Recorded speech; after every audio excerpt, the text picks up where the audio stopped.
I'm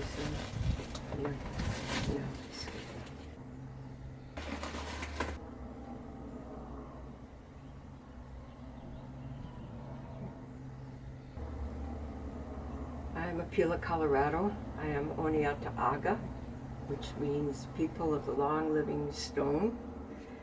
I am also nearly half Gaul or French, and I am a woman remembering who I am. I know my indigenous Oneida culture really well, and I am recovering my French indigenous, help people recover their indigenous mind, the elders and myself, through academic programs.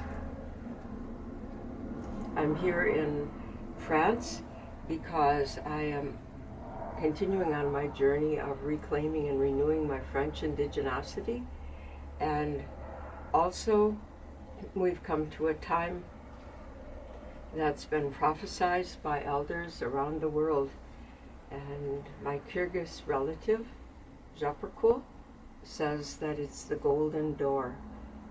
The Cree people in Canada say it's the seventh fire. Different tribes have different names for this time that we're coming to, but what it means is that we've come full cycle from the origins of humanity through the great diaspora and movement around the world.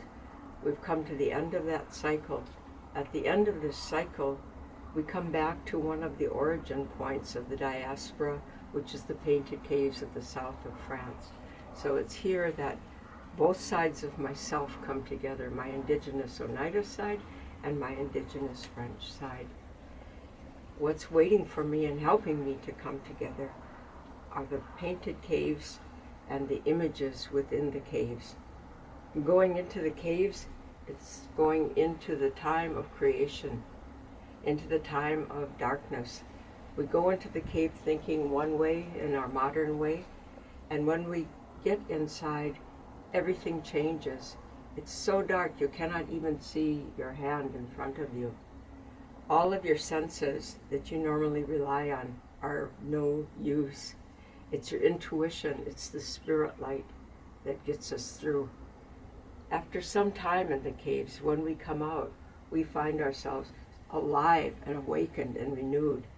And I believe that this is the gift of my French ancestry to the world right now, to return again to the place where our ancestors recorded the consciousness of being one with life through these amazing painted caves. When we go there, we remember, and so life renews.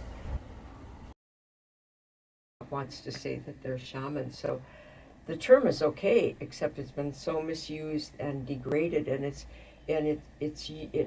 used in a way that it denigrates and further disintegrates the surviving traditions of Native American people and indigenous people all over. And when it's a helpful word in the European languages because our modern mind is dissociative.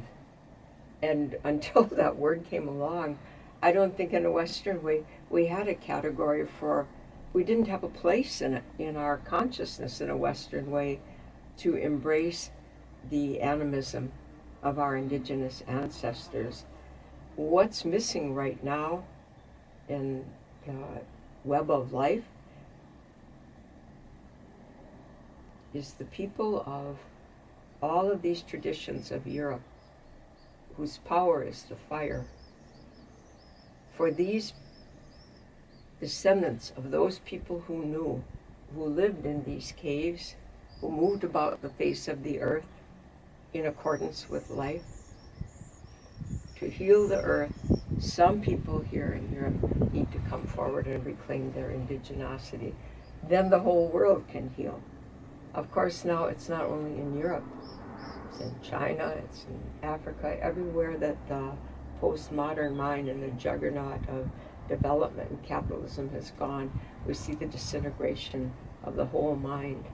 We see the lack of respect for the feminine, for the tenderness of life, and for the subtlety and the complexity of a way of knowing and being that integrates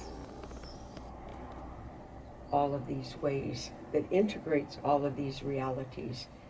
And certain places like the painted caves of France, these sacred sites, they hold the knowledge and the power of bringing it back together. And when we go in that place, in the moment we're there, we're in it, we're alive again. And then we come out and we can start anew. So most indigenous people who are living in an indigenous way would be so grateful if those of us who have European ancestry would start to pick up our practices that our ancestors left for us. Then we could really be a team and we could get this earth healed.